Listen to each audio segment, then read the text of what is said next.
Hey, my RC brothers and sisters out there. How's everyone doing today?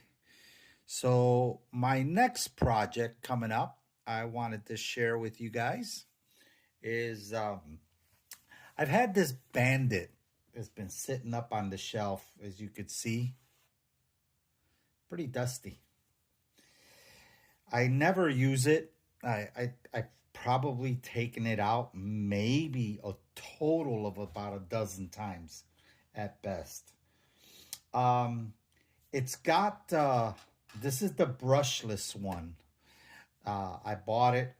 Uh, Gosh, I want to say about 3 years ago, and I never could get into it. It just I felt I should have bought the brushed one instead of the brushless. I feel this platform, and I know a lot of guys have it, not complaining about it, but it just seems to be brushless seems to be too powerful for this chassis and body style. This is a small car, and I don't know. I just found it hard to control. Anyhow, so I played around with it. I made it into a drag car for a while. Then I had this leftover Lexan body from Red Cat. This is the not the Gen 7 body.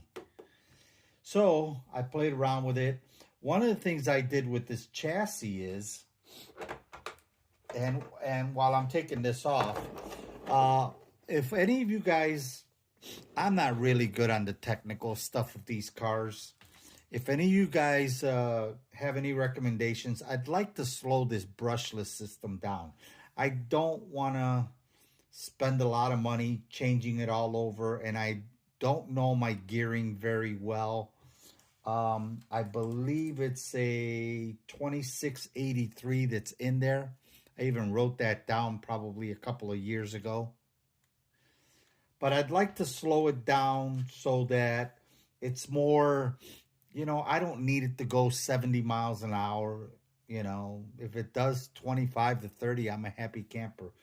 But again, I don't want to spend money on a new motor and go making it brushed instead of brushless. So if anybody can help with that, I'd appreciate it. I know it has to do with the gearing, and I don't know my gearing. I've been trying to do some homework on it.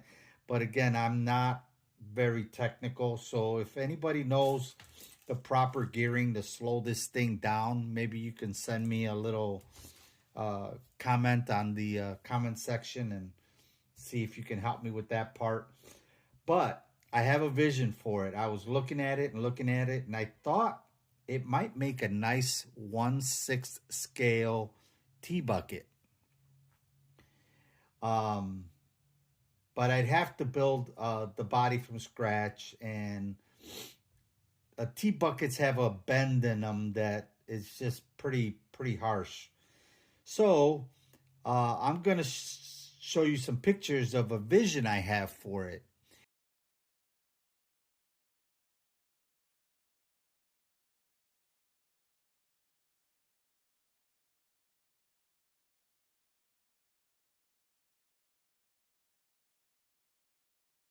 And I saw this Hasbro 1/6 scale body, and it's kind of like a dune buggy. Well, it's actually like a military dune buggy. And so what I'm thinking of doing is, I think I can do that dune buggy body and roll cage easier. And because of the speed of it and the type of tires I have on it, I think it would make a nice dune buggy with a 1/6 scale, and it would be a military one. And it would take a driver. See, so I'll probably get a couple of drivers, 12-inch characters.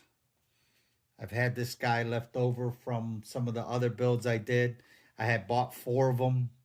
I'm glad I did because they're getting more and more expensive all the time. And it would have some speed. Like, again, I don't need it to go 70 miles an hour, but if it's got a little bit of speed, I can play with it in the sand. Now, one of the things about this chassis is pretty cool. One of the things I had done with this chassis is to make it more versatile on bodies, I had lengthened the chassis. So basically, I cut it in half and then I extended it somehow. Oh, here we go. So 55 millimeters. I extended it by. So basically, I made it a 313 so that I could get 110 scale bodies. That's why I made it that way so that I could get this body on it. See, and not that I don't like it. I just, you know, like I said, I don't use it, and I thought I'd make it into something that I might use more often. And you guys wish me luck. This is going to be my summer project, so the video may come out sporadically, you know, one today and then one in a month or 2 months. It might take me a while because I have to build the road cage for it, the body, then gluing and painting. I'm not going to make it out of metal, although I might. Part of it might be metal. I'm not sure yet if I'm going to use tin, metal tin. I got to get a hold of some diving plate, or if I might use this big sheet of, it's called Comatex, but it's basically, oh gosh, I can't remember what it's called. Again, the other name for it, FPVC, Comatex. Sorry, guys. I'm being a putz here. Okay, so I've been using this for years, and the reason I like this over the other stuff is because of the thickness. It's got a nice thickness to it. So I don't know. I may make it out of that combined with some metal. So we'll see. Any tips out there? Greatly appreciate it. But yeah, the Bandit is going to be some kind of a dune buggy type military vehicle, and I think that'll be a lot of fun to drive. This for me, you know, just I'm not into the racing, so to speak. I'm more into the crawlers and that kind of stuff, so I think this would be more up my alley, and at least it gives me something to do with this truck, you know, besides it's sitting on the shelf. Anyway, thanks for tuning in, guys. This is XD40 Lou signing out.